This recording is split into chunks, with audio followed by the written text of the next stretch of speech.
মানুষের এরকম আজাইরা বুদ্ধিতে, আজাইরা কথাতে, আজাইরা চিন্তা ভাবনাতে আপনার নিজে ব্রেন ইউজ না করে মানুষের কথায় বিশ্বাস করে কাজে আগায় যাবেন না। একবার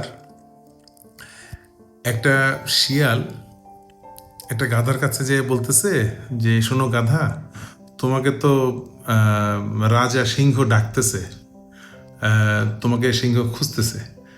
তো বলে যে, আমাকে সিংহ খুঁজতেছে কেন? বলে, না, রাজা তো কিছুদিনের জন্য বাইরে যাবে, তো তোমাকে রাজার দায়িত্ব দিয়ে যাবে। তো গাধা তো অনেক খুশি হয়ে গেছে যে, বাহ, আমাকে রাজার দায়িত্ব দিয়ে যাবে, আমি যাই। তো যেই সে সিংহের কাছে গেছে, সিংহ তাকে আক্রমণ করে। সামহাও সে সিংহের কাছ থেকে কোনো রকম দূরে দূরে বাইচা চলে আসছে। চলে আসার সময় আবার ওই শিয়ালের সাথে দেখা। শিয়াল বলে, কি ব্যাপার, তুমি চলে আসছো? বলে, চলে আসছো মানে তুমি আমাকে পাঠাইছো আমাকে রাজা বানাবে? কিসের রাজা বানাবে? ওকে আমাকে তো আক্রমণ করছে, শুধু আক্রমণ করছে না, আমার কান খেয়ে ফেলছে। তখন শিয়াল বলতেছে, আরে কান খেয়ে ফেলছে, তুমি তো বুঝতেই পারো না গাধা, তুমি তো গাধা। ও তো তোমাকে মাথার মধ্যে মুকুট পড়াবে, এই জন্য না তোমার কান খাইছে, তুমি আবার যাও। তো বলছে, ও হো, ও মুকুট পড়াবে, আসলেই তো আমার তো কানের কারণে মুকুটটা ঠিক মতো পড়তে পারতেছি না, এই জন্যই মনে হয় আমার কান খাইছে।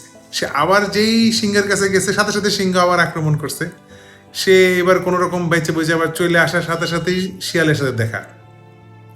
শিয়াল বলতেছে, কি ব্যাপার, তুমি চলে আসতে গেলে? বলে, আরে তুমি কি বলতেছো উল্টাপাল্টা কথা, সে তো, তুমি তো একটা আমাকে জোর করে ওখানে পাঠাইছো, তোমার তো মতলব ভালো না।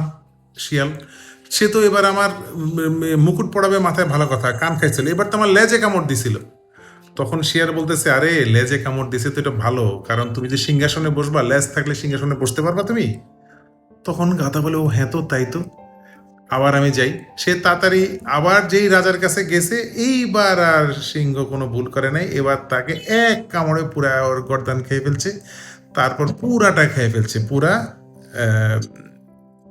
গাধাটাকে খেয়ে ফেলছে। গাধাটাকে খাওয়ার পরে সে শিয়ালের সাথে দেখা, শিয়ালকে বলতে, আচ্ছা শিয়াল, আমি এই গাধার পুরাটা খাইলাম, হাড্ডি মাংস সব খাই ফেলাম, কিন্তু এর ব্রেনটা তো খুঁজে পাইলাম না।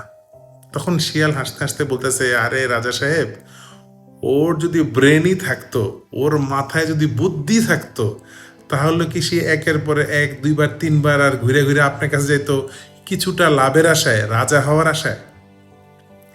এই কাহিনীর থেকে যেটা আমরা বুঝলাম সেটা হচ্ছে, অনেক সময় আপনার চারিপাশে অনেক ধরনের মানুষ থাকবে যারা আপনাকে বিভিন্ন শরমের, বিভিন্ন ধরনের বড় বড় আশা, বুদ্ধি, অনেক আশা দিবে যে, এটা করো, এটা করলে ভালো হবে, তুমি এই করতে পারবা, সেই করতে পারবা।